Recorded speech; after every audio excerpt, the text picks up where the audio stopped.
الحمدللہ رب العالمین والصلاة والسلام علی محمد الامین اعوذ باللہ من الشیطان بسم اللہ الرحمن الرحیم۔ خواتین و حضرات، میں نے اس میں زیادہ تفصیل اس لیے نہیں کی کہ قرآن مجید کے پڑھنے کا اللہ تعالیٰ نے موقع دیا تو آپ ایسی بہت سی چیزوں سے آشنا ہو جائیں گے۔ اس پہ قدم قدم پر ایسے اسالیب زیر بحث آئیں گے کہ جن کا صحیح فہم آدمی کے لیے معرفت کا ایک دروازہ کھول دیتا ہے۔ زبان کے ذوق کی کیا اہمیت ہے، اچھی زبان نہ آتی ہے تو آدمی کیسی عمدہ بات کو کس زاویے سے بگاڑ دیتا ہے، اس کی مثالیں وہاں روزانہ سامنے آئیں گی۔ تو اس وجہ سے میں نے یہاں اس پر زیادہ مفصل بحث نہیں کی۔ قرآن کی روشنی۔ دوسری چیز یہ ہے کہ حدیث کو قرآن کی روشنی میں سمجھا جائے۔ ہم اس سے پہلے بہت مفصل بحث کر چکے ہیں کہ قرآن مجید کی تقدیم و تبیین پیغمبر فرماتے ہیں، حدیث میں ہمیں رسول اللہ صلی اللہ علیہ وسلم کا علم ملتا ہے۔ تو ظاہر ہے کہ جس چیز کی تقدیم و تبیین کی گئی ہے اس کی روشنی میں اس کو سمجھنا چاہیے۔ یہ جملہ نہیں ہے بلکہ اس کے پیچھے ایک پوری تاریخ ہے۔ عام طور پر آپ نے یہ بات سنی ہوگی کہ قرآن کو حدیث کی روشنی میں سمجھا جائے۔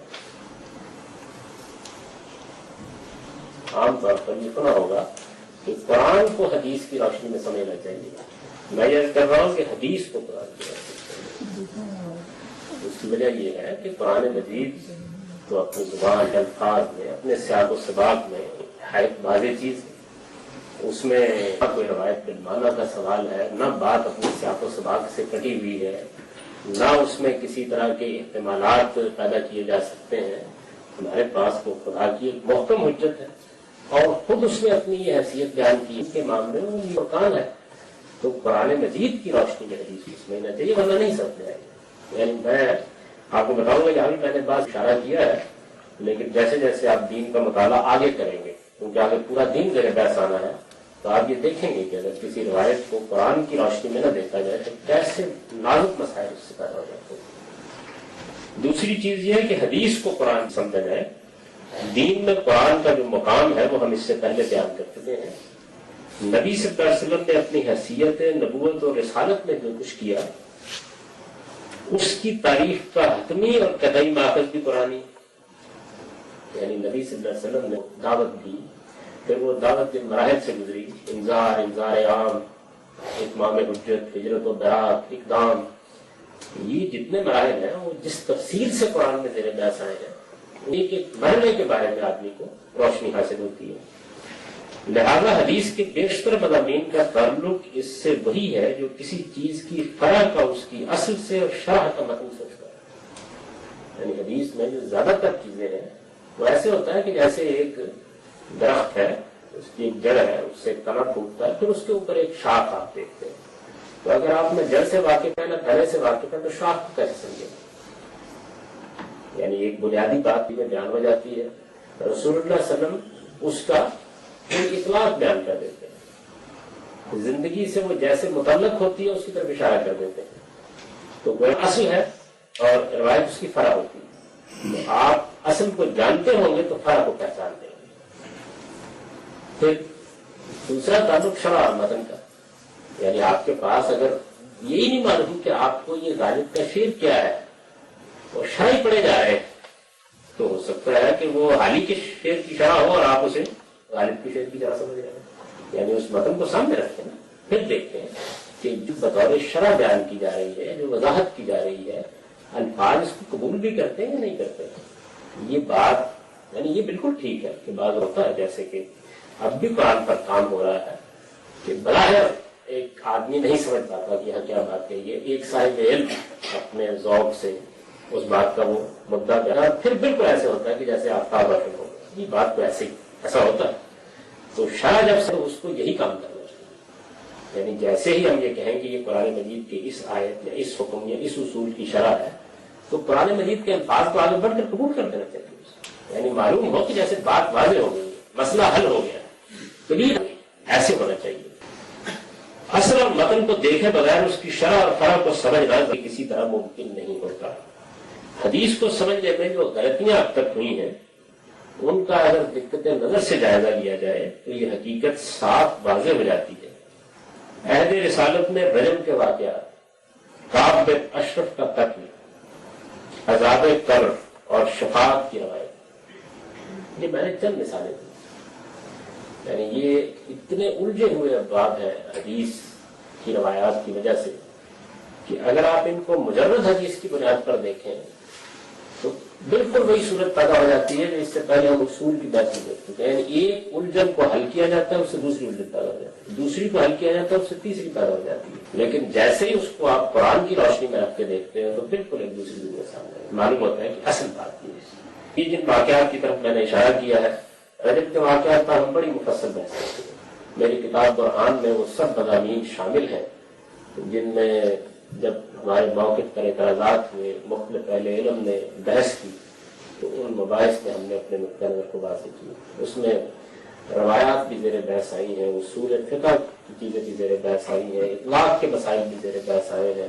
اگر ہر پہلو سے اس میں تفصیلی بحث ہو گئی.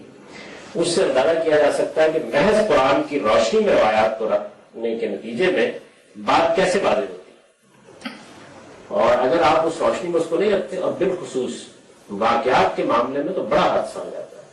میں نے عدالت پہ بھی اس پر بڑی تفصیلی بحث کی تھی کہ یہ کیا طریقہ ہے کہ ایک آدمی ایک مقدمے کی سماعت ہو رہی ہے، یعنی ایک جج مسجد میں بیٹھے ہوئے مقدمے کی سماعت کر رہا ہے اور وہ ایک آدمی کو موت جیسی سزا سناتا ہے. مقدمہ کیا تھا، واقعات کیا تھے، کن چیزوں پر جرا کی گئی، کس اصول پر سزا دی گئی. ایک آدمی وہاں پر کھڑا ایسے ہی جیسے کہ مجمع میں تماشا دیکھ رہا ہوتا ہے، وہ کھڑا ہے وہاں اور وہ بعد میں جا کے اس واقعے کو بیان کر دیتا ہے اور ہمارے یہاں لوگ اس سے قانون نافذ کرنا شروع کر دیتے. یعنی ایک بانڈر چلتا ہوا وہ بیان کر رہا ہے. نہ اس کے سامنے وہ سوالات ہیں جو ایک قاضی کے سامنے ہونے چاہیے، نہ اس کے سامنے وہ مسائل ہیں، نہ اس پس منظر کو وہ سمجھتا ہے. اس کا جو نتیجہ نکلتا ہے وہ یہ ہے کہ عجیب و غریب قسم کی چیزیں داخل ہو جاتی ہیں. ایک میں سادہ مثال دے رہا ہوں، یہ ہمارے یہاں شتم رسول کا مسئلہ ہے جس کے اوپر قانون بن گیا. اس قانون کے مسائل اور فضائل زیر بحث رہتے ہیں ہمارے معاشرے میں. آپ اس سارے معاملے کا مطالعہ کریں. اس پر سب سے بڑی کتاب ابن تیمیہ کی ہے، صاحب المسلول علی شاتم الرسول. یعنی بنیاد کس چیز پر ہے؟ فقہاء میں سے بعض لوگوں نے چلیے ایک دوسری چیز کو بنیاد رکھی. وہ یہ کہتے ہیں کہ جب ایک مسلمان رسول اللہ علیہ وسلم کی شان میں جانتے بوجھتے گستاخی کرتا ہے تو اس کا مطلب یہ ہے کہ وہ اسلام چھوڑ رہا ہے. یہ ارتداد ہے اور ارتداد کی سزا کیونکہ قتل ہے تو یہ سزا کو دے دیں. چلیے ایک بات ہے کم سے کم. لیکن جو لوگ اس اصول سے اس کو عکس نہیں کرتے بلکہ یہ کہتے ہیں کہ شتم رسول کی سزا بجائے خود شریعت میں قتل ہے، وہ آپ دیکھیں واقعات کیا بیان کرتے ہیں. یعنی ایسا نہیں ہے کہ کوئی رسول اللہ صلی اللہ علیہ وسلم نے بات بیان کی ہے اس کو پیش کر دیتے ہیں. قرآن مجید میں کوئی آیت ہے جس میں یہ بیان کیا گیا اس کو پیش کر دیتے ہیں. وہ واقعات بیان کرتے ہیں. اور وہ واقعات کس طرح کے ہیں کہ ایک شخص رسول اللہ صلی اللہ علیہ وسلم کے پاس آیا، اس نے آپ کے اپنا مقدمہ آپ کے سامنے پیش کیا. وہ ایک یہودی تھا، اس کے مقدمے کا حضور نے فیصلہ کیا. وہ حضرت عمر کے پاس چلا گیا اور اس نے دوبارہ اپنا مقدمہ پیش کر دیا. حضرت عمر کو جب پتا چلا کہ رسول اللہ فیصلہ کر چکے ہیں، ڈر گئے اور بجائے اس کی بات سننے ڈر بات. یہ واقعہ ہے نا، اس کے اوپر دسیوں سوالات پیدا ہوتے ہیں. یعنی معاملے کی نوعیت آسان نہیں ہے. کیا اس طرح لوگوں کو لائسنس دے دیا جائے گا کہ وہ اپنے طور پر جس کو چاہے قتل کر ڈالے، جس کی چاہے گردن مار، مقدمہ زیر بحث نہیں آیا، معاملہ سنا نہیں گیا، اگر کوئی قانون قاضی تو اسی طرح کے واقعات ہیں جن واقعات سے ایک پورا کا پورا قانون ہم نے عکس کیا ہے. چیز ایسی نہیں ہے. یوں نہیں ہے کہ قرآن کی ایک آیت میں سراحت کے ساتھ بیان ہوا ہوگا اور دیکھیے بات کیا ہے کہ موت کی سزا دینی. میں اس وقت یہ بیان نہیں کر رہا ہوں. قرآن مجید میں وہ بات بیان ہوئی ہے جس کی روح سے اس طرح کے واقعات کو ماننا ہی ممکن نہیں. قرآن نے یہ بیان کیا ہے کہ موت کی سزا یا کسی آدمی کے قتل کا معاملہ کن صورتوں میں ہو سکتا ہے، اس کو اصول کے طور پر بیان کیا. یہ غلط بحث ہے کیونکہ یہ اس وقت میرا موضوع نہیں. میں صرف یہ بتا رہا ہوں کہ واقعات نہیں ہو جاتا ہے. تو رجم کے واقعات میں بالکل ایسا ہی ہوا، اور پھر ان واقعات سے جو صورتحال پیدا ہوئی ہے، میں آپ سے سچ عرض کرتا ہوں کہ اس کو پیش کرنا مشکل ہوتا ہے۔ مثلا آپ برہان میں دیکھیں گے 2 واقعات جو ہیں، انہی میں آپ دیکھ لیجیے کیا شکل ہے، یعنی بیان یہ کیا جاتا ہے، روایت میں ہے کہ سیدنا علی رضی اللہ عنہ نے ایک بیوی کو بدکاری کے جرم میں سزا دی، اور پہلے اس کو انہوں نے 100 کوڑے مارے، پھر اس کے بعد اس کو رجم کر دیا، اور یہ کہا کہ میں نے قرآن کی روشنی میں کوڑے مارے ہیں اور سنت کی دوسرے رجم کر دی۔ اچھا، دوسری طرف پورا کا پورا ایک روایات کا ذخیرہ ہے جو رجم کے واقعات بیان کر رہا ہے، جس میں بہت سے لوگ یہ بیان کرتے ہیں کہ کسی آدمی کو جسے رجم کی سزا دی، کیوں دی گئی یہ غلط بحث ہے، جس کو رجم کی سزا دی گئی اس کو کوڑے نہیں مارے نبی صلی اللہ علیہ وسلم۔ حضرت علی نبی صلی اللہ علیہ وسلم کے شب و روز کے ساتھیوں میں سے، یعنی ان کو یہ تو معلوم تھا کہ رجم کی سزا دی جا سکتی، یہ معلوم نہیں تھا کہ اس سے پہلے کوڑے مارے جائیں یا نہیں مارے جائیں گے۔ اچھا، اگر وہ یہ ٹھیک کہتے ہیں تو اس کا مطلب یہ ہے کہ ان روایات کا کیا کیا جائے پیچھے، اور اگر وہ روایات درست ہے تو حضرت علی کے اس عمل کی کیا توجہ کی جائے، سوالات پیدا ہوتے ہیں اس کے بارے میں۔ اچھا، اس سے زیادہ جو دلچسپ واقعہ ہے وہ یہ ہے کہ نبی صلی اللہ علیہ وسلم ایک شخص کو 100 کوڑے مارے، اور اگلے دن معلوم ہوا کہ وہ شادی شدہ ہے، پھر اس کو رجم کرایا۔ آپ تھوڑی دیر کے لیے توقف کر کے سوچیں کہ اس سے ایک معاذ اللہ یعنی حضور کے معاملے میں سوچ نہیں سکتا کوئی آدمی کہ جج کی کیا تصویر سامنے آتی ہے۔ لوگوں کی شادی کی تحقیق بھی کوئی ایسی چیز ہے کہ اس میں مشکل پیش آئے۔ اچھا، اگر بنیاد یہی ہے کہ شادی شدہ اور غیر کی بنیاد پر فیصلہ کرنا ہے اور جج نے یہ پوچھا ہی نہیں، اس کی تحقیق نہیں، میں نے اس پر بحث کی ہے روایت کے اوپر، تو میں سے سوال کیا تھا کہ وہ تو خیر ہوئی کہ پہلے 100 کوڑے مارے، اگر شادی شدہ سمجھ کے رجم کر دیا جاتا اگلے دن پتا چلتا کہ نہیں، یعنی اگر صورتحال الٹ ہو جاتی پھر کیا کیا جاتا؟ یعنی یہاں تو چلیے خیر ہو گئی نا کہ غیر شادی شدہ سمجھ کے اس کو 100 کوڑے مار دیے، اگلے دن یہ اگر ترتیب الٹ جاتی، معاملہ اگر تحقیق کرنے کا سمجھ نہیں تھا تو ہو سکتا ہے تو میں ایک آدمی کو دیکھو ہوں گے مجبور سے شادی شدہ ہی ہوں گے۔ اگر سمجھ نہیں کا معاملہ ہے، قانون ایسے نہیں کام کرتا، یہ کسی جج کا طریقہ نہیں ہوتا، کام ایسے سزا دی جاتی۔ اب اس کو آپ روایت کے طور پر منوانا چاہتے ہیں کہ یہ واقعہ اس طریقے سے ہوا ہے، تو میں نے آپ سے عرض کیا کہ جب ان چیزوں کو اس طرح دیکھا جاتا ہے تو بالکل دوسری تصویر سامنے آ جاتی ہے۔ کعب بن اشرف کے قتل کا معاملہ بھی اسی طرح کا ہے، قرآن کی روشنی میں دیکھیں صاف معلوم ہو جاتا ہے کہ یہ معاملہ یعنی اللہ تعالیٰ کی طرف سے ہوا ہے، اس معاملے کی ایک مخصوص نوعیت ہے، یہ قانون اقامہ حجت پر مبنی ہے، یہ قتل کوئی عام قتل نہیں ہے۔ یہ ساری بات سورہ توبہ سے اور قرآن مجید کے دوسرے اشارات سے واضح ہو جاتی ہے۔ اس وجہ سے میں نے یہ کہا تھا کہ اس کی روایات پر جب باب باندھا جائے تو یہ لکھا جائے کہ ان لوگوں کے واقعات جن کو خدا نے قتل کیا۔ اب خدا کے قتل کرنے کا قرآن میں بیان ہوا، اس کی روشنی میں دیکھیے بات نہیں، لیکن جب بیان ہوا ہے اس میں تو اخلاقی لحاظ سے بہت سے اعتراضات پیدا ہوتے ہیں، یعنی اس کو کسی طرح بھی قابل قبول قرار دینا۔ عذاب قبر کا معاملہ بھی ہے، یعنی عذاب قبر کا معاملہ جو ہے وہ قرآن کی روشنی میں اگر دیکھا جائے، میں نے اس پہ بحث کی ہے، اگر آپ لوگوں کو یاد ہوگا جب عذاب قبر کی روایات مشکات میں آئی ہیں تو میں نے تمام روایات کو سامنے رکھ کر یہ بتایا کہ دیکھیے قرآن کی روشنی میں معاملے کی نوعیت کیا ہے، اور اگر وہ روشنی نہ ہو تو پھر اس میں بھی مسائل کی ایک پوری دنیا ہے جو اس سے پیدا ہو جاتی ہے۔ شفاعت کی روایتوں کا معاملہ بھی یہی ہے۔ امرت ان اقاتل الناس اور من بدل دینہ فاقتلوہ جیسے احکام اسی لیے الجھنوں کا باعث بن گئے، یعنی یہ محض اشارات ہے، اس وقت میں اس کی تفصیل نہیں کر رہا ہوں، میں اس کی ضرورت ہے، ظاہر ہے دین جب زیر بحث آئے گا تو آ جائے گی ساری کی ساری، یہ سب کچھ زیر بحث آنا ہے پورے دین۔ یہ تو بڑی مشہور روایت ہے۔ امرت ان اقاتل الناس، یہ میں بیان کیا گیا کہ مجھے یہ حکم دیا گیا ہے کہ میں لوگوں کے سنگ کروں یہاں تک کہ وہ لا الہ الا اللہ کا اقرار کریں۔ تو روایت کے الفاظ سے یہ معلوم ہوتا ہے کہ ہمارے لیے جنگ کا حکم لوگوں کو کلمہ پڑھانے کی حد تک ہے، یعنی ہم تلوار پکڑیں گے اور یہ کہیں گے کہ بھائی آپ مانیں دین، لیکن اسی روایت کو آپ قرآن مجید کی روشنی میں رکھ کے دیکھیے تو بالکل دوسری صورت سامنے آ جاتی ہے۔ اس پر بھی میں چونکہ بڑی تفصیلی گفتگو اپنی کتابوں میں کر چکا ہوں، یہ روایت بہت زیر بحث آئی ہے، جگہ جگہ میں نے اس کو آگے بھی کوٹ کیا، اور آپ دیکھیں گے کہ یہ کیسے زیر بحث آتی ہے۔ من بدل دینہ فقتلوہ، جس نے دین تبدیل کیا اسے قتل کر۔ تو ارتداد کی جو بحث میری کتاب برہان میں ہے اس میں نے بتایا ہے کہ اس روایت میں کیسے تاثیر کے مسئلے نے ایک دنیا دوسری تبدیل کر، اس کو قرآن کی روشنی میں رکھ کے دیکھیں بالکل ٹھیک، یعنی اس کا ایک محل ہے، ایک موقع ہے، لیکن اسی چیز کو آپ جب عام اصول قرار دے دیتے ہیں تو نہ سمجھنا ممکن رہتا ہے نہ سمجھانا ممکن رہتا ہے۔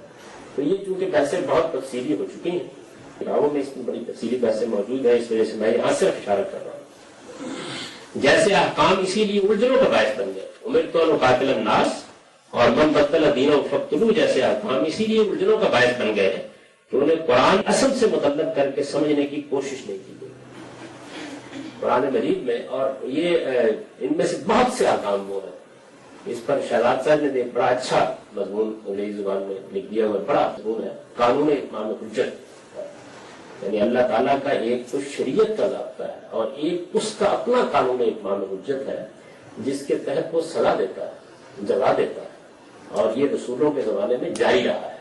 اس قانون کو سامنے رکھ کر روایتوں کو معلوم ہوتا ہے کہ اس سے متعلق ہے، لیکن ان کو اس بات سے نکال کے جب شریعت کے قانون کے تحت کر دیا گیا تو صورتیں بالکل ٹھیک۔ اس میں بڑی تفصیلی بحث آپ لوگ چاہیں پڑھنا تو اس کو پڑھ سکتے ہیں، بڑی تفصیل سے انہوں نے تمام اس طرح کی چیزوں کو ایک جگہ جمع کر دیا۔ حدیث کے فہم میں اس اصول کو محفوظ رکھا جائے تو اس کی بیشتر الجھنیں بالکل صاف ہیں۔ چنانچہ میں اس کی بنیاد پر یہ کہا کرتا ہوں کہ وہ بہت سی روایتیں جن کو لوگ نہیں مان رہے، یعنی ایک دو نہیں، 10 روایتیں جن کو اہل حدیث بھی نہیں مان رہے، جیسے کہ وہ روایتیں جن کو فقہا بھی نہیں مان رہے، جن روایات کی ایجاد کی گئی تھیں کہ وہ ان کے الفاظ اسی طرح قبول نہیں کرتے تھے یا ان کو ناسخ اور منسوخ کے اصول پر ختم کر دیا گیا، یہ کہہ کے کہ یہ پہلے حکم تھا بعد میں۔ جب ان کو اس اصول کی روشنی میں ہم نے دیکھا ہے پچھلے 10-15 سال میں جو کام کیا ہے تو ان ساری روایتوں کا صحیح محل سمجھ میں آ جاتا ہے اور معلوم ہوتا ہے کہ وہ تو بالکل روز روشن واضح ہے، ان میں کوئی ابہام نہیں ہے۔ کے بعد بھی اگر کوئی ہم نے انکار کیا ہے، میں تو یہ کہتا ہوں کہ بہت سی وہ چیزیں کہ جن کا انکار ہو چکا تھا وہ بالکل ٹھیک جگہ پہ آ رہی ہے۔ آپ دیکھیں گے اس کو آگے دین زیر بحث آئے گا کہ وہ کیسے ٹھیک جگہ کے اوپر آنے کے بعد بالکل واضح ہو جاتی ہے، معلوم ہوتا ہے کہ یہ ہے جگہ، یہاں یہ روایت کس جگہ پر کس مقام پر ایسے مسئلے کو واضح کرتی ہے۔ دیکھیے بہت سی مثالیں اس کی آگے آ جائیں۔ موقع و محل۔ تیسری چیز یہ ہے کہ حدیث میں جو مضمون بیان ہوا ہے قرآن کی روشنی کے بعد، تیسری چیز یہ ہے کہ حدیث میں جو مضمون بیان ہوا ہے اس کے موقع و محل کو سمجھ کر اس کا مدعا متعین کیا۔ قرآن مجید میں موقع اور محل دونوں اس کے سیاق و سباق اور صورت نظم سے واضح ہوتے ہیں۔ روایت میں یہ الفاظ بیان کر دیتا ہے، واقعہ بیان، بعض اوقات پس منظر بیان نہیں کرتا، بات کس محل میں کہے گی اس کو بیان نہیں کرتا۔ اس لیے یہاں اس کی بڑی ضرورت ہوتی ہے کہ یہ کس موقع کی، اس کو سمجھیں، یعنی نفس تو ایک ہی ہوگا۔ ابھی میں پچھلے دنوں کام میں نے مکمل کیا ہے حجاب کے احکام پر، معاشرت کے قانون۔ تو مثلا میں ایک مثال دے رہا ہوں، نبی صلی اللہ علیہ وسلم کے بارے میں یہ روایت بیان کی کہ نہینا عن اتباع الجنائز، عورتیں کہتی ہیں کہ ہم کو جنازوں کے ساتھ چلنے سے روک دیا گیا۔ میرے استاد مولانا امین حسن اصلاحی نے عورت کا مقام جو کتاب لکھی ہے اس میں اس روایت کو اختلاط مرد و زن کے موقع پر رکھا ہے، یعنی اس لیے روک دیا گیا کہ اس سے عورتوں اور مردوں میں اختلاط پیدا ہوتا ہے۔ جب یہ موقع ہے انہوں نے بیان کر دی، روایت وہاں چلی گئی اور انہوں نے اختلاط مرد و زن کے جو اصول قرآن میں بیان کیے گئے ہیں ان کی روشنی میں سے اس میں اس وقت لمبی بحث نہیں کرتا ہے کہ جو اعتراضات پیدا ہوتے ہیں اس کے نتیجے میں اور جو بعض دوسری الجھنیں پیدا ہوتی ہیں، میں صرف یہ بتا رہا ہوں کہ موقع محل کے فرق سے کیا ہوتا ہے۔ مطلب میں اس کو بالکل دوسری جگہ پہ دیکھتا ہوں، میں یہ محسوس کرتا ہوں کہ اور بہت سی روایات سے یہ معلوم ہوتا ہے کہ وہ جگہ پر فرق کرتی تھی، عام طور پر ان کے اوپر موت کا اثر بھی غیر معمولی ہوتا ہے۔ اب بھی آپ نے دیکھا ہوگا کہ جنازہ اٹھتا ہے سب سے زیادہ عورتوں کے بین کی آواز آتی ہے۔ نبی صلی اللہ علیہ وسلم نے ایسی بہت سی چیزوں سے عورتوں کو روکا، یہاں تک کہ قبرستان میں جانے سے بھی روک دیا تشویش، وہ بال پھیلانے کی ماتم کرتی تھی۔ یہ عربوں کی روایت تھی، عربوں کی شاعری میں، ادب میں، تاریخ میں اس کا ذکر آتا ہے کہ عورتیں کیسے کیسے نوحہ کرتی، سال سال بھر ماتم کرتی رہتی. ظاہر ہے کہ اس طرح کی معاشرتی چیزیں آسانی سے ختم نہیں ہوتی. تو رسول اللہ صلی اللہ علیہ وسلم نے جنازے میں تو لے کے جا رہے ہیں نا میت، گھر سے نکالنی چارپائی مشکل ہو جاتی ہے. کبھی آپ نے دیکھا ہوگا تو حضور نے عورتوں سے کہا کہ اب جنازے کے ساتھ نہ چلا کریں. مجھے کوئی معلوم نہیں کہ جذبات کی کیا کیفیت ہو جائے، بیٹا ہے، بھائی ہے، اس طرح کی چیز ہے. میں اس وقت یہ نہیں گفتگو کر رہا ہوں میری رائے ٹھیک ہے، میں یہ عرض کر رہا ہوں کہ موقع مال سے کیا فرق ہوتا ہے. یعنی ان کے نزدیک وہ حکم اختلاف مجھے بات کا ہوگا اور میرے نزدیک مجھے بات کا ہوگا. اچھا الفاظ میں تو کوئی بات نہیں ہے، الفنے ہے کہ نہینا عن اتباع الجنائز. تو موقع محل سے آپ دیکھیے کتنا فرق واقع ہو جاتا ہے. یہ سادہ سی مثال میں نے. تیسری چیز یہ ہے کہ حدیث میں جو مضمون بیان ہوا ہے اس کے موقع و محل کو سمجھ کر اس کا مدعا متعین کیا جائے. بات کس وقت کی گئی، کس سلسلے میں کی گئی اور کن لوگوں سے کی، یہ سب چیزیں اگر ملحوظ نہ رکھی جائیں تو نہایت واضح باتیں بھی بسا اوقات لا یحل معمہ بن جاتی ہیں. فہم حدیث میں اس اصول کی اہمیت غیر معمولی، یعنی یہ غیر معمولی کے الفاظ محض مبالغہ نہیں. اصول کو سامنے رکھ کر آپ جب مطالعہ کرتے ہیں تو بالکل ایک دوسری دنیا سامنے آ جاتی ہے. اگر اس کے موقع محل کا لحاظ نہ رکھا جائے تو باتیں اپنی جگہ سے اکھڑی ہوئی ہوتی ہیں. دیکھیے نا یہ نہینا عن اتباع الجنائز کی میں نے آپ کو مثال دی، تو اس کو اس جگہ رکھیں تو بالکل ایک دوسری تصویر سامنے آتی ہے، اور دوسری جگہ رکھ دیں تو ایک اور تصویر سامنے آ جاتی ہے. الائمۃ من قریش مشہور رہے، یہ میں نے اس لیے اس کی مثال دی کہ دورے بھی یہ بہت زیر بحث آ گئی. یعنی ایک روایت ہے کہ ائمہ یعنی مسلمانوں کے حکمران قریش میں سے ہوں گے. یہ امام حنیفہ والے ائمہ نہیں، یہ لفظ اسپانی میں بہت بعد میں استعمال ہونے لگا ہے. رسول اللہ صلی اللہ علیہ وسلم کے زمانے میں یہ استعمال ہوتا تھا سیاسی حکمرانوں کے لیے. الائمۃ من قریش یہ ایک تعبیر ہے اس کی. بعض دوسری روایتوں میں اور طریقے سے یہ ساری بات آئی. اب ہمارے ہاں اس کی بنیاد پر جو سیاست کا قانون ہے اس میں یہ دفعہ سخت کر دی گئی اور لوگ اس پر اجماع تک کا دعویٰ کرتے ہیں کہ جب ہم مسلمان اپنے خلیفہ یا اپنے حکمران کا انتخاب کریں گے تو اس کو یعنی یہ بحث کوئی حدیث کا مسئلہ نہیں رہا. اس سے آگے بڑھ کر ہمارے ہاں ایک اجماعی مسئلہ بن گیا. کم و بیش لوگوں کا اتفاق عمومی اس پر ہو گیا. آپ کوئی کتاب اٹھا لیں، حتیٰ کہ شاہ ولی اللہ تفصیلی بحث کس کے اوپر یہ تو دیکھا جائے گا کیونکہ حضور نے کہا ہے کہ قریش میں سے ہونا چاہیے. اب اگر پاکستان میں آپ اپنے سرکار کا انتخاب کرتے ہیں تو نہیں معین قریشی کو ڈھونڈا جائے گا. اس کے بعد انتخاب کے باقی مواقع بعد میں آئے گا. یہی وہ روایت ہے کہ جس کے اوپر ہمارے ہاں ہندوستانی کا وہ بہت بڑا مارکا ہوا ہے جس نے ہندوستان کی سیاست کا رخ بالکل تبدیل کر دیا. جب ترکوں کی خلافت کے الغاء کا معاملہ شروع ہو گیا، اسے ختم کرنے کا معاملہ شروع ہو گیا، تو اس موقع پر مستشرقین تو پڑھ رہے ہیں نا ہمارے حدیث کے ذخیرے کو بھی سب کو، تو انہوں نے یہ کہا کہ بھئی یہ مسلمان یہاں پر محمد علی جوہر کی قیادت میں تحریک چلا رہے ہیں خلافت کے لیے، ان کے ہاں تو ویسے ہی مسلمہ اصول ہے کہ خلافت قریش کے پاس ہونی چاہیے، تو عثمانی تو قریش نہیں. اس وجہ سے جس خلافت کے لیے یہ اتنے بےتاب ہیں اس خلافت کی تو کوئی دینی بنیاد ہی نہیں، ویسے ہی اس کو ختم ہو جانا چاہیے، کسی قریشی کو ڈھونڈنا چاہیے اس مقصد کے لیے. تو اس زمانے پہ مولانا ابوالکلام آزاد نے جب تحریک کی خلافت چل رہی تھی تو اس روایت کے اوپر وہ مشہور تحریر لکھی ہے جو اب آپ دیکھتے ہیں پورے پیمفلٹ کی شکل میں چھپی ہوئی مل جاتی ہے، یعنی خلافت اور جزیرہ نما عرب، اور اس میں انہوں نے بڑی تفصیل سے بحث کی اور انہوں نے کہا کہ یہ اصل میں کوئی حکم نہیں، یہ ایک اطلاع خبر تھی. یعنی حضور نے جیسے اپنے بعد مستقبل کے بارے میں بات پیشنگ گوئی کی ہے کہ یہ ہوگا یہ ہوگا، اس میں میرے بعد جو حکمران ہے وہ قریش میں سے ہوں گے، بڑی دیر تک قریش حکمران رہے، تو یہ ایک خبر تھی. تو اس کے بعد مولانا سید ابوالعلا صاحب مودودی نے اس کو اور وہ اس وقت موضوع بنی جب انہوں نے دین میں حکمت کا اصول وضع کیا. یعنی یہ بحث شروع ہو گئی نا، بحث تو سب میں ہمیشہ عملی معاملات سے ہوتی ہے. یعنی وہ جیل میں تھے، ایوب خان کے خلاف محترمہ فاطمہ جناح کا صدارتی امیدوار کی حیثیت سے اپوزیشن نے انتخاب کر لیا. اب یہ مسئلہ پیدا ہو گیا کہ جماعت اسلامی کو اپنے لٹریچر میں دکھائی چکی تھی، وہ بھی لکھ چکے تھے کہ عورت حکمران نہیں ہو سکتی. یہ ایک مسلمان مسئلہ تھا، اور اس پر مولانا مودودی نے بہت لکھا تھا، دوسرے لوگوں نے بھی لکھا تھا. تو بہت غور کرنے کے بعد پھر انہوں نے اس میں ایک حل یہ نکالا کہ دین میں ایک حکمت عملی کا اصول ہے، اور اس میں دین کی ساری حرمتیں ابدی نہیں ہوتی.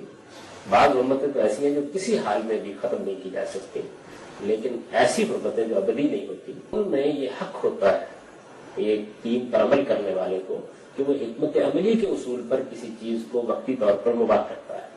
اور جو آدمی اقامت دین کی دعوت لے کے اٹھا ہو اور دنیا میں اسلام کا غلبہ قائم کرنا چاہتا ہو، بدرجہ ہے تو اس کو یہ فیصلے کرنے ہوتے ہیں.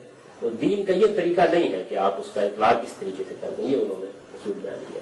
اس پر اگر آپ لوگوں میں کچھ لوگوں کو اس طرح کا ذوق ہے تو یاد ہوگا کہ مولانا مینا حسین اصلاحی نے ایک میثاق کا داریہ لکھا تھا کہ اب تو یہ ضروری ہو گیا ہے کہ دین کی ساری حرمتوں پر ابدی اور غیر ابدی کے لیبل لگے تاکہ یہ معلوم رہے لوگ خامخواہی مصیبتوں پڑے ہوئے ہوں گے. بہت مزاحیہ داریہ ہے لکھا، شروع میں بحث یہیں شروع ہوئی. اور خیر اس میں بہت لوگ شامل ہو گئے، پھر وہ الفرقان شامل ہوا، پھر مولانا اصلاحی نے وہ مشہور بحث کیے جب ان کے مقالات میں ہے. اس میں دو بہت بڑی دلیلیں جو مولانا مودودی نے دی تھی، ان میں سے ایک غیبت کا معاملہ تھا کہ غیبت ایک حرام چیز ہے، لیکن دین کی مصلحت کے تحت محدثین نے اس کو حلال کیا، حکمت عملی کا دی. اور دوسری مثال یہ تھی الائمۃ من قریش کہ دیکھیے اسلام کا اصول جو ہے وہ تو یہ ہے کہ صرف تقوی کی بنیاد پر آدمی کو فضیلت حاصل ہوتی ہے، اور اس میں کسی خاندان کی کوئی اجارہ داری نہیں ہے، کوئی برہمنیت نہیں ہے. لیکن نبی صلی اللہ علیہ وسلم نے اس اصول کو توڑا حکمت عملی کے تقاضوں ہوتا ہے. تو یہ بحث وہی اس موقع پر ہوئی.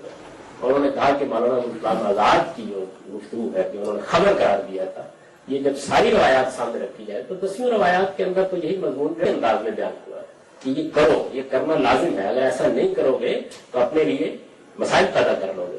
تو ساری روایات کو سامنے رکھ کے پھر تفہیمات میں مضمون ہے جس میں انہوں نے مولانا غلام آزاد پر کہتے ہیں نوٹ لکھا کہ مولانا کا مقام اور مرتبہ اتنا تھا کہ اس وقت میں بھی اس کا قائل ہو گیا.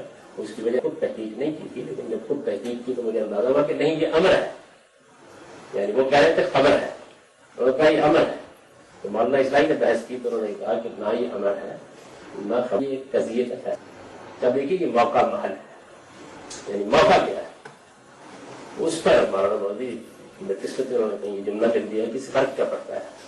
تو انہوں نے لکھا کہ وہ لوگ جن کا اخباری مزاج ہے اور جو پڑھے کم لکھے زیادہ ہوتے ہیں ان کو بعض اوقات یہ سمجھانے میں بہت دقت پیش آتی ہے کہ امر میں اور خبر میں اور قضیے میں کیا فرق ہوتا ہے. میں اگر آپ سمجھاتا ہوں تو پھر انہوں نے سمجھایا ہے کیا فرق ہوتا ہے. تو قضیے کا فیصلہ آپ دیکھیے نا، انہوں نے کہا کہ بھائی امر ہے تو قیامت تک خلاف ورزی نہیں ہو سکتی، اگر خبر ہے تو قیامت تک اس کے خلاف واقع نہیں ہونا چاہیے، اور اگر قضیے کا فیصلہ ہے تو پھر مسئلہ ختم ہو گیا. پھر تو معاملہ یہ ہے کہ فریقین کے درمیان قضیہ ہوگا، دونوں فریقوں کو دیکھا جائے گا معاملے کی نوعیت کیا ہے، اس میں حضور نے کیا فیصلہ کرنا ہے. تو انہوں نے یہ محل بتایا اس کا کہ اصل میں انصار اور مہاجرین کے درمیان جو اقتدار کا معاملہ ہے اس میں سادہ اصول پر فیصلہ کیا گیا ہے کہ کیونکہ اکثریت مسلمانوں کی رہائش کے ساتھ ہے، تو جس طرح آج کل پولیٹیکل پارٹی ہے اس وقت کا قبائلی نظام تھا، اس میں اس اصول کا اطلاق کیا گیا. یہ بڑی نفیس بحث ہے، اگر آپ اس کو پڑھیں اور آپ کو اندازہ ہوگا تو اس میں موقع محل کی تبدیلی سے کیا فرق واقع ہو جاتا ہے. اس میں انہوں نے بڑی تفصیلی بحث کی ہے، مولانا مودودی نے اس کا جواب دیا ہے، پھر انہوں نے بڑی مشکل کی. تو یہ میں نے اس لیے اس کی مثال دی آپ کو کہ اگر یہ قضیے کا فیصلہ ہے تو دین کے معاملے سے نکل گئی نا تاریخ کا واقعہ. یعنی میرے سامنے مثال کے طور پر اگر یہ کہا جائے کہ بھائی پاکستان کی حکومت ہے پیپلز پارٹی کو منتخب ہونی چاہیے، تو اگر یہ بات ایک مسلم لیگ کے مقابلے میں کہی جا رہی ہے کہ ووٹوں کو زیادہ پڑ گئے ہیں، لوگوں کے زیادہ پیچھے ہے، تو یہ قضیے کا فیصلہ ہے، یعنی اس میں فریقین ہے ان کے درمیان ایک بات کہی جا رہی ہے. اور اگر آپ یہ کہتے ہیں کہ پیپلز پارٹی ہی میں رہنی چاہیے مسلمانوں کی حکومت ہمیشہ کے لیے، تو انہوں نے کہا کہ قضیے کا فیصلہ، اس کو آپ نے امر قرار دے دیا، صورتحال اور ہو گئی. موقع بتایا نا آپ نے اس کو خبر قرار دے دیا، معاملے کی نوعیت اور ہو گئی. آپ نے اس کو قضیے کا فیصلہ کہا، پھر انہوں نے اس کے قرائن بتایا کہ دیکھیے قضیہ یہ تھا، اس کا پس منظر یہ ہے، یہ صورتحال تھی، سقیفہ بنی ساعدہ میں کی ہے، انصار اس طریقے سے اپنے آپ کو حق سمجھ رہے تھے. رسول اللہ صلی اللہ علیہ وسلم نے اس چیز کا قبل از وقت احساس کر کے یہ بحث کی. میں نے بھی یہ ساری بحث آگے قانون سیاست میں کر دی ہے، تو اس وجہ سے اس کو وہاں تفصیل سے دیکھ لیں گے. یہاں صرف اشارہ مقصود تک کیا فرق واقع ہوتا ہے. اس حدیث کے ظاہر الفاظ سے ہمارے علماء اس غلط فہمی میں مبتلا ہو گئے کہ مسلمانوں کے حکمران صرف قریش میں سے ہوں گے. دہانے کی یہ بات مان لی جائے تو اسلام اور برہمنیت میں کم سے کم سیاسی نظام کی حد تک کوئی فرق باقی نہیں رہا۔ اس مغالطے کی وجہ محض یہ ہوئی کہ ایک بات جو نبی صلی اللہ علیہ وسلم کی وفات کے فوراً بعد کی سیاسی صورتحال کے لحاظ سے کہی گئی، یہ موقع محل ہے نا بات کا، اسے دین کا مستقل حکم سمجھ لیا گیا۔ حدیث کے ذخیرے میں اس طرح کی روایتیں بہت، یہ بھی آپ حدیث سے پڑھیں گے تو آپ کو معلوم ہوگا بہت سی روایتیں ٹھیک جگہ پر رکھ لیجیے، بات بالکل واضح ہے۔ حدیث کے ذخیرے میں اس طرح کی روایتیں بہت ہیں اور ان کے موضوعات بھی نہایت اہم ہیں، ان کا منشا سمجھنے میں اس اصول کی رعایت ناگزیر ہے۔ احادیث باب پر نظر۔ چوتھی چیز یہ ہے کہ کسی حدیث کا مدعا متعین کرتے وقت اس باب کی تمام روایات پیش نظر رہنی چاہیے۔ یعنی آپ نے ایک روایت وضو کے بارے میں پکڑی، اس سے پورا کا پورا مضمون نکال لیا، تو اس کے بارے میں بہت سی روایتیں موجود ہیں، تو ساری روایات سامنے رکھیں۔ یعنی بعض وقت تو یہاں تک ہو جاتا ہے، جیسے ہم نے داڑھی پر بحث کی کہ ایک آدمی ایک ٹکڑا روایت کرتی ہے، آپ ساری روایتیں نکالیں تو اس کا پس منظر بالکل اور معلوم ہوتا ہے، گفتگو کس محل میں ہو رہی ہے، کس موقع پر ہو رہی ہے، یہ پتہ چلتا ہے، اور یہ معلوم ہوتا ہے کہ ان ساری روایات سے اصل میں کیا مدعا مقصود ہے۔ تو یہ کوئی طریقہ نہیں ہے حدیث، قرآن کی آیت نہیں ہے کہ جو اپنے نظم اور سیاق و سباق میں ہو۔ میری بات سنی، یہاں پہ 10-15 لوگ موجود تھے، انہوں نے بیان کر دی، ایک نے ایک طرح سے بیان کر دی، آپ سب کو جمع کریں گے تو ایک تصویر سامنے آئے گی آپ کو۔ یہ مطلب حدیث باب پر نظر، یعنی اس بات کی، اس موضوع کی، اس مضمون کی تمام روایات کو جمع کرنا چاہیے جو ہمارے پاس میسر ہے، اس سے فہم کا دروازہ کھلتا ہے، معلوم ہوتا ہے کہ کیا بات ہے۔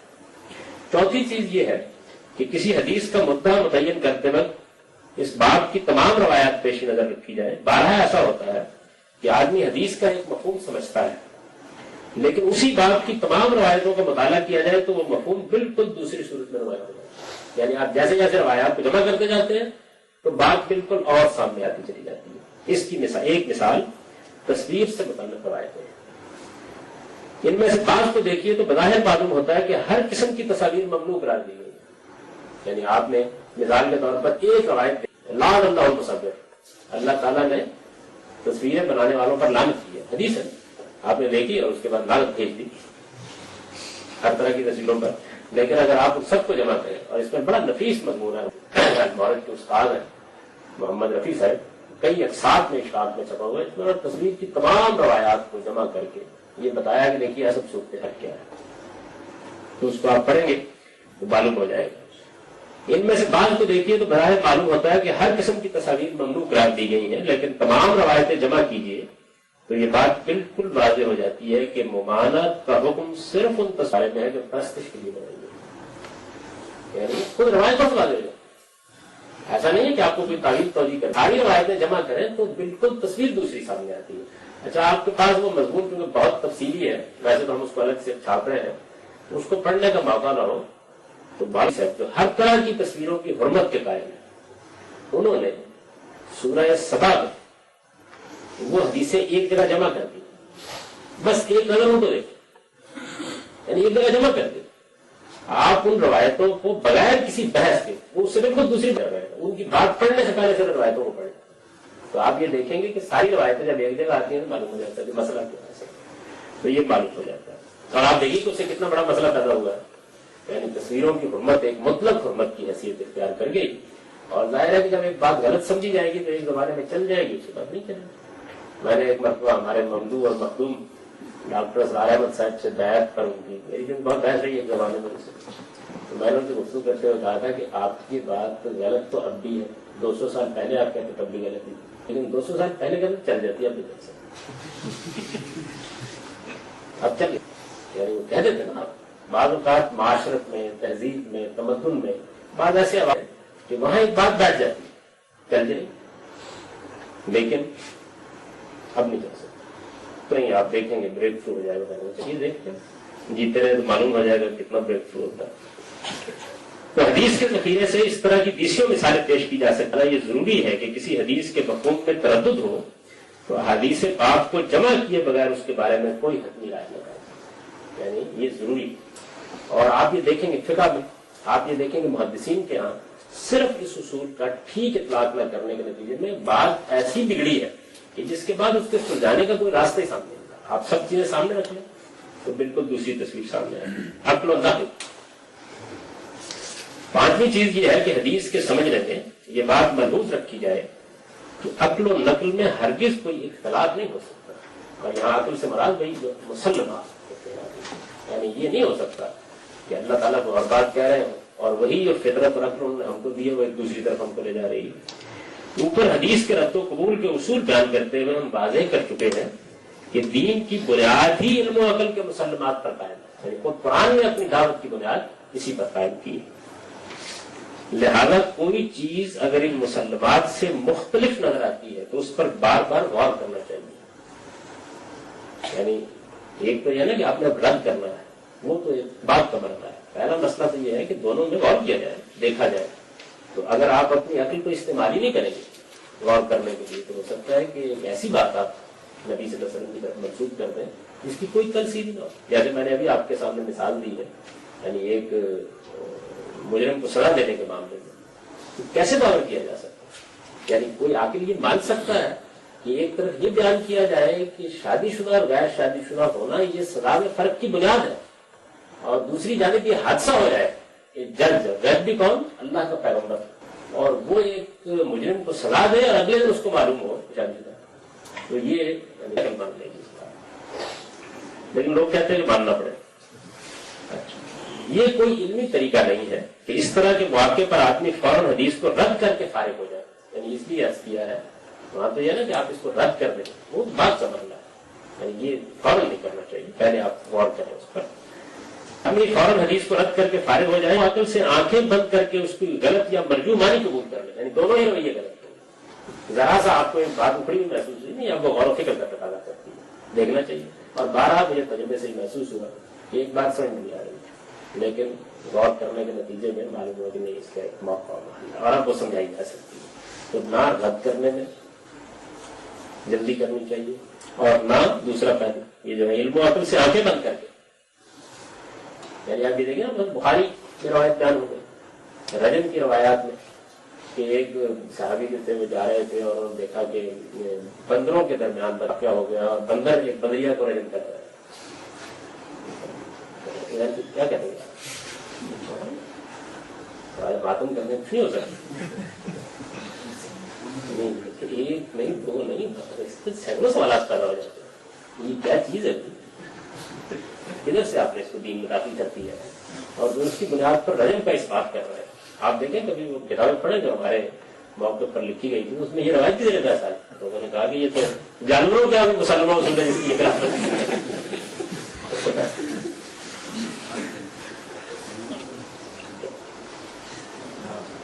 تجربہ بتاتا ہے کہ روایت کو جب صحیح پہلو سے دیکھا گیا تو بہرحال کوئی اختلاف باقی نہیں رہا اور بات ہر لحاظ سے واضح ہو گئی. یہ چیز ظاہر ہے کہ اسی وقت حاصل ہوتی ہے جب پورے یقین کے ساتھ مانا جائے کہ عقل و نقل میں کوئی منافات نہیں ہو سکتی. اگر آپ اس بات پر یقین اور ایمان نہیں رکھتے تو پھر یا تو آپ بات کی کوئی بونی سی توجہ کریں گے اور قبول کر لیں گے یا کریں گے ہی نہیں.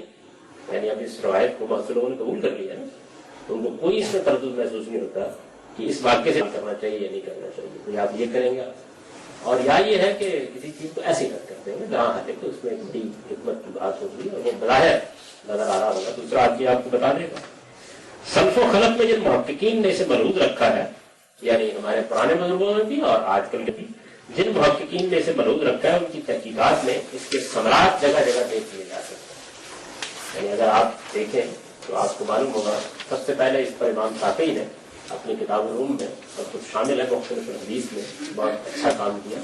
یہ تحقیقات سے اتفاق ہو سکتا ہے لیکن مطابقت دکھائی بعض اور لوگوں نے بھی کام کیا اس معاملے میں اور ہمارے اپنے زمانے میں بھی بعض قدر اہل علم نے یہاں بھی اور عالم عرب میں بھی بہت اچھا کام اس میں کیا ہے.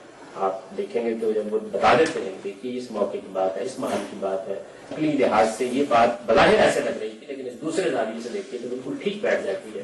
تو آپ محسوس کرتے ہیں کہ جب آدمی یہ یقین کر کے جاتا ہے حدیث کے وسیلے کی طرف کہ عقل و نقل میں منافات نہیں ہو سکتی. جو بات ابن تیمیہ نے اپنی کتاب عقل و نقل میں کہی تھی بہت ٹھیک بات ہے کہ اگر عقل و نقل میں منافات نظر آ رہی ہے اختلاف نظر آ رہا ہو عقل نقل سے مراد یعنی کوئی روایت ہے یا قرآن کی آیت ہے تو پھر اس کے بعد آپ رک جائیں گے. یا تو آپ عقلی مقدمہ قائم کرنے میں غلطی کھا رہے ہیں اور یا نقل و روایت غلط ہوگی.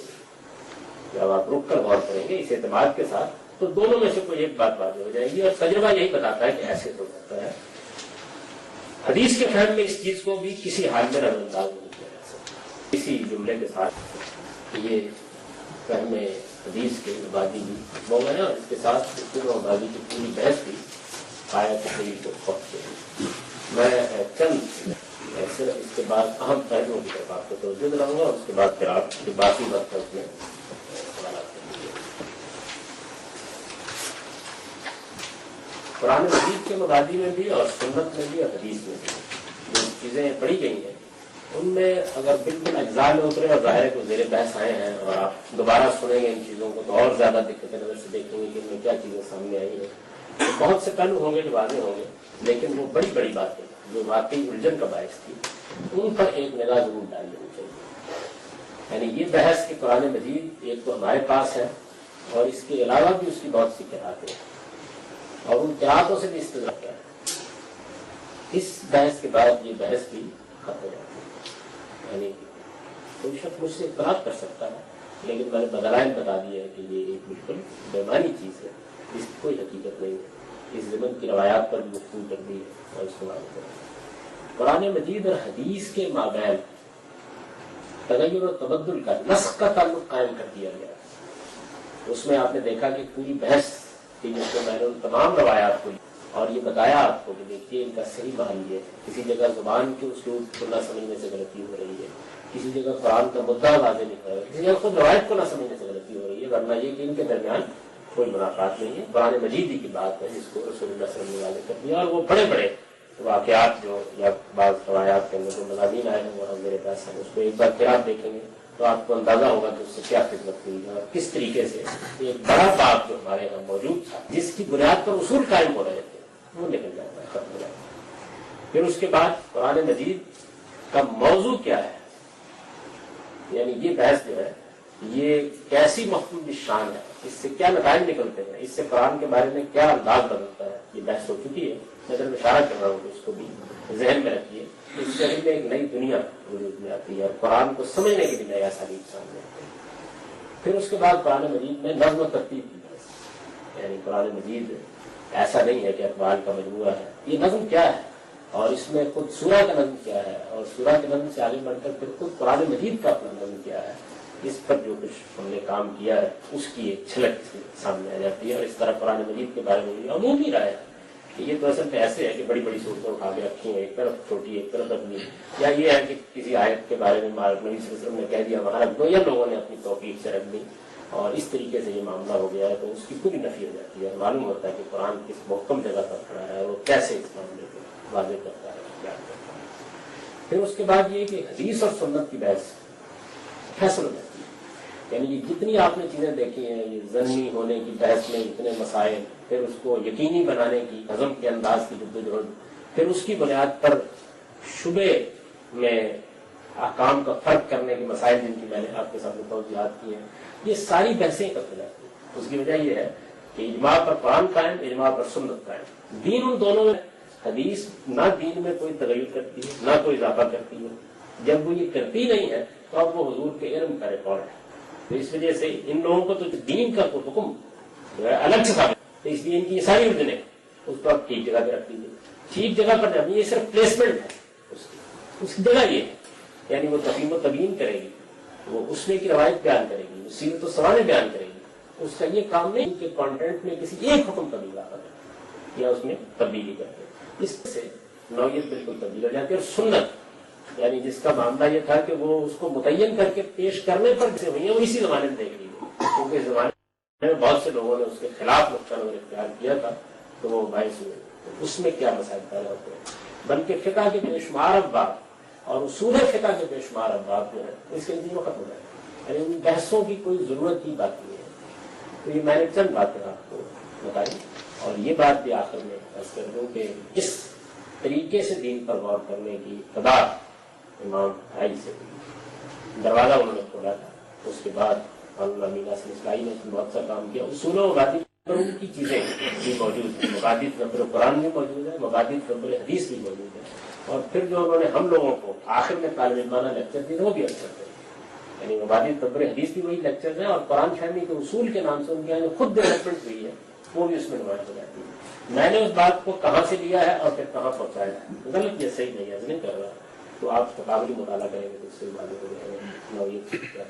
یہ میں نے اس کے معالم کی طرف اشارہ کر دیا کہ ان چیزوں کو دوبارہ سنیے، دوبارہ دیکھیے، یعنی یہ معاملہ ایسا نہیں ہے بلکہ اس میں پوری دنیا علم کی ختم ہوئی ہے اور ایک دوسری دنیا وجود پذیر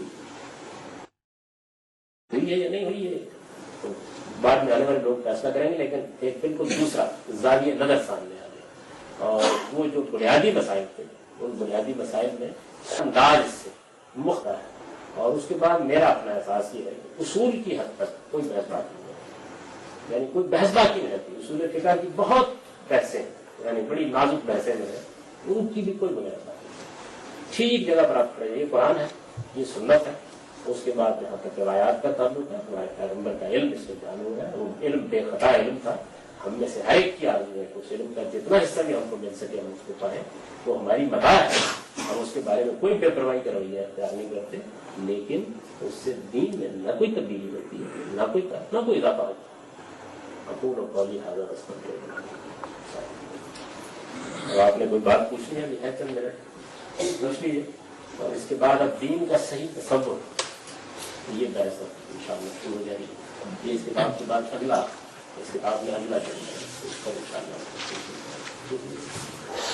سر یہ سنت کے بارے میں یہ بحث ہوتی ہے کہ یہ بالکل اسی طرح قرآن اجماع کے ساتھ منقول ہوا ہے، اسی طرح یہ بھی اجماع کے ساتھ منقول ہوا ہے۔ اس میں بعض لوگ یہ سوال ہیں کہ مسلمانوں کے اندر ہی کچھ ایسے لوگ موجود ہیں، ایسے گروہ ہیں جو مثلا نماز ایک سنت ہے اس کی مختلف توجیہات کرتے ہیں، کہ ایک ایسا گروہ ہے جو نماز کو کہتا ہے کہ وہ ذکری اس کا نام کہ یہ بس ذکر ہے چلتے پھرتے کرتے رہنا چاہیے، وہ اس کی نفی کرتے ہیں مسلمانوں کے اندر ہے، تو پھر اجماع کو وہ کہتے ہیں کہ نہیں ہے اس میں۔ اجماع روایت پر ہوتا ہے، کام پر نہیں ہوتا، یعنی وہ یہ نہیں کہتے کہ مسلمانوں کے ہاں یہ نہیں کہتے کہ ہم یہ کہتے ہیں کہ رسول اللہ نماز کرائی دعویٰ کریں گے، یعنی ایک آدمی کہتا ہے کہ یہ مسلمان جو کہتے ہیں ان کو کہتے ہیں ان کا جس چیز پہ اتفاق اس کو چھوڑو، میں تو اصل میں یہ بتا رہا ہوں آپ کو قرآن میں اس کا مطلب نہیں ہے، تو یہ فہم ہے، اس کی بنیاد پر کوئی کچھ بھی کہہ سکتا ہے، اجماع کا مطلب روایت سے فہم سے نہیں، کیا کسی نے دعویٰ کیا اس طرح یہ لائیے سامنے گفتگو کرتے ہیں۔ یہ جو ہمارے معاشرے میں بعض لوگوں کو 3 نمازیں کہتے ہیں کہ مسلمان 3 ہیں، تو کیا کہتے ہیں کہ نبی صلی اللہ علیہ وسلم نے 3 نماز پڑھائی، تو یہ کہتے ہیں قرآن سے ہمیں سمجھا ہمارے نہ اجماع گیا نہ روایت چیلنج کی گئی، وہاں کی صورتحال یہ ہے کہ وہ کہتے ہیں کہ قرآن سے ہم نے یہ سمجھا، یعنی وہ کہتے ہیں قرآن کی بنیاد پر ہم اجماع کو رد کر رہے ہیں، تو میں بھی رد کر دوں گا اگر قرآن سے مجھ کو معلوم ہو جائے۔ اس کی وجہ یہ کہ اجماع کسی علم کے منتقل ہونے کا یقینی ذریعہ ہے، لیکن قرآن تو اس پر بھی حکومت کرے گا، تو یہ ساری بحث جو ہے یہ بربنائے قرآن کی جاتی ہے۔ کیا خیال ہے آپ کہیں گے اگر قرآن مجید سے میں یہ ثابت کر دوں کہ کوئی نماز نہیں ہو، کیا کریں گے؟ ٹھیک ہے، یہ اجماع دے بحث نہیں، خوشی سے قبول کر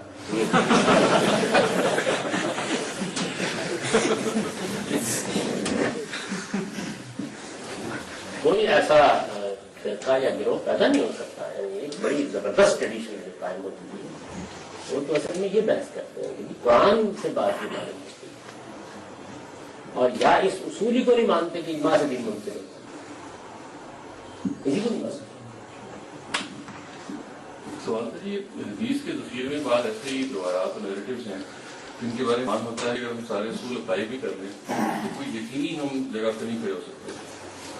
بالعموم یہ روایتیں اس آپ کہہ لیجیے جی کہ ٹاپک سے متعلق ہیں جس میں نبی صلی اللہ علیہ وسلم ایسی ہمیں اطلاع دے رہے ہیں جس کو ہم ویریفائی نہیں کر سکتے، جیسے مثال کے طور پہ جو روایات واشنگ کے سلسلے میں ہمارے فقہاء استعمال کرتے ہیں اس کی تائید میں اس کے اس بات میں، ہم مثال کے طور پہ یہ بات کہ فرشتہ جو ہے 130 دن کے بعد روح پھولتا ہے، معاملات ہوتے ہیں اور سائنٹیفکلی ظاہر ہے اس کو ہم ویریفائی نہیں کر سکتے، تو اس طرح کے معاملات میں ہم یعنی کیا کوئی ڈیفینیٹ جگہ پہ کھڑے ہو سکتے ہیں انلیس کے بات شروع جو ہے وہ صحیح جگہ سے نہیں ہے، یقینی علم تو حاصل نہیں ہوتا، اس میں ہمیں ممکن ہے یقینی ہم نے ظن غالب حاصل ہوتا، ممکن ہے یقینی ظن غالب حاصل ہوتا ہے، اور ہم یہ محسوس کرتے ہیں کہ یہ بات رسول اللہ صلی اللہ علیہ وسلم نے کہی ہوگی، یعنی کرینہ کرائم اس کے حق میں اس سے حاصل نہیں ہوتا۔ اور جب کوئی چیز علم کے مسلمات کے خلاف ثابت ہو جائے گی، عقل کے مسلمات کے خلاف ثابت ہوگی تو ہم اصول میں بیان کرتے ہیں، لیکن علم و عقل کے مسلمات میں کوئی چیز ہمارے سامنے نہیں ہے اس وقت، تو جو علم ہمارے پاس موجود ہے باقی علوم میں بھی ہم ایسے ہی کرتے ہیں۔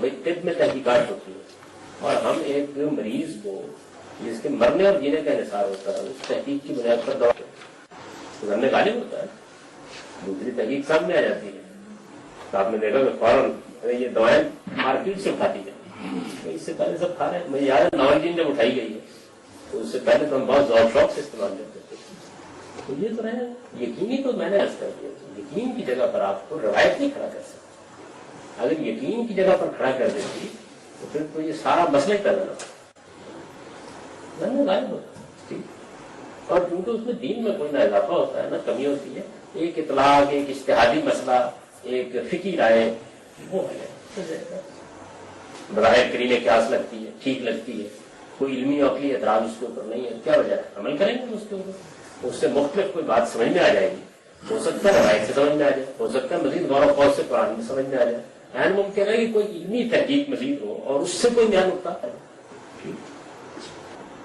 مگر اصل میں اس کا موضوع جب تو اس جگہ سے ہی ہٹا دیا ہے تو اس سے دین میں نہ کوئی اضافہ ہونا ہے، نہ کوئی تغیر ہونا ہے، نہ کوئی تبدیلی ہونی ہے، تو وہ اصل میں ایسے ہی ہے کہ ایک علمی چیز ہے آپ کے سامنے، نبی صلی اللہ علیہ وسلم کی نسبت سے بیان ہوئی ہے، تو ظاہر ہے کہ ہمارے پاس اگر اس کو رد کرنے کی کوئی وجہ نہیں، یعنی وہ قرآن کے خلاف نہیں ہے، وہ سنت کے خلاف نہیں ہے، وہ علم و عقل کے مسلمات کے خلاف نہیں ہے، تو ہم اس کو قبول کر رہے ہیں ظن غالب کی بنیاد پر، نہ کہ یقین کی بنیاد پر، تو دنیا اسی پر چل رہی ہے، اس کے علاوہ ہمارے پاس کوئی راستہ نہیں۔ مجھے اس کو ویریفائی کرنا ناممکن ہے، فرشتے نے ظاہر ہے اطلاع کو وہ آپ کو یہ اصول صحیح نہیں ہے، مطلب ویریفائی کرنا تو اس وقت بہت سی دعاؤں کوئی ممکن نہیں ہے، یعنی موجود تحقیقات میں وہ بات ٹھیک ہے، موجود تحقیقات میں کرینہ قیاس لگتی ہے، اس سے مختلف بات سامنے آئے گی، یہ اصول صحیح نہیں ہے، یعنی ہم ایک بات کو ہر بات کو ویریفائی تو نہیں کر سکتے، کہ ہمارا جو اس وقت کا علم ہے، ہماری جو اس وقت کی عقل ہے، ہمیں جو کچھ اس وقت معلومات میسر ہے اپنے نظر سے، اس میں اس کے رد کرنے کو وجہ چلے، جب وہ اگر ویریفائی ہو جائے تو پھر تو یقینی بن جائے بات، یعنی کہ تو نکل گئی اس جگہ سے۔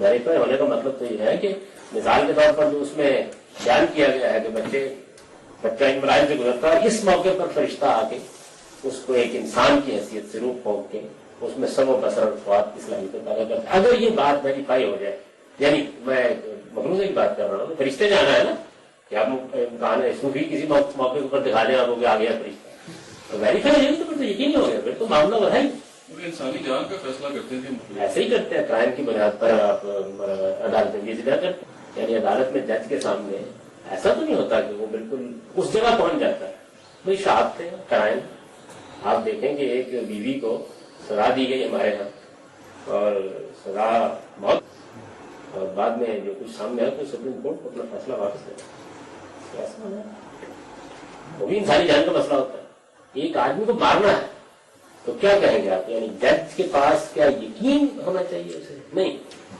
شبہ جو ہے اس کے امکانات ختم ہو جاتے ہیں، شبہ کے امکانات ختم ہو جاتے ہیں، بس پھر اور ایک ظن غالب اس کو حاصل ہے، اسی پر ساری دنیا چلتی ہے۔ اگر تو ہم یہ کہیں نا کہ بھائی اگر یہ کسی موقع کے اوپر اس کے خلاف یقین آ جائے آپ کے پاس تو تب بھی آپ ماننے کے پابند ہیں، ایسا نہیں ہے۔ بس یہ سوال پیدا ہوتا ہے کہ اللہ تعالیٰ نے نبی صلی اللہ علیہ وسلم کو اس طرح کی جو خبریں ہیں، یعنی اس کی یوٹیلیٹی پر کیا ہے؟ اس کی وجہ یہ کہ آپ کو مان رہے ہیں تو یعنی اتنا بڑا مسئلہ جو پیدا ہوتا ہے انسانوں کے درمیان وہ اسی روایت کی بنیاد کے اوپر حل کیا جائے گا، فیلڈی تو اتنی زیادہ ہے، یہی تو اصل میں اس بے خطا علم میں امکان جو ہے وہ خطا کا موجود ہے، یعنی روایت کی حد تک، یہی تو اس کا کمال ہے کہ دیکھیے اب تک 14 صدیاں تو ہو گئی، دنیا میں اتنی تحقیقات ہو گئی، اس تک وہ کھڑی ہے، آگے دیکھو کیا سر، یہ جو حدیث کو رد کرنا کہتے ہیں، اس کا کیا مطلب ہے کہ اس کو حدیث یہ ہے یعنی نبی صلی اللہ علیہ وسلم کی طرف اس کی نسبت نہیں کی رد کرنے کا مطلب یہ ہے یعنی اس کو قبول نہیں کیا جیسے محدثین نہیں کرتے، یعنی وہ سند پر پوری نہیں کرتی تو اس کے لیے انہوں نے اصطلاح یہ رکھی ہوئی ہے مردود روایت،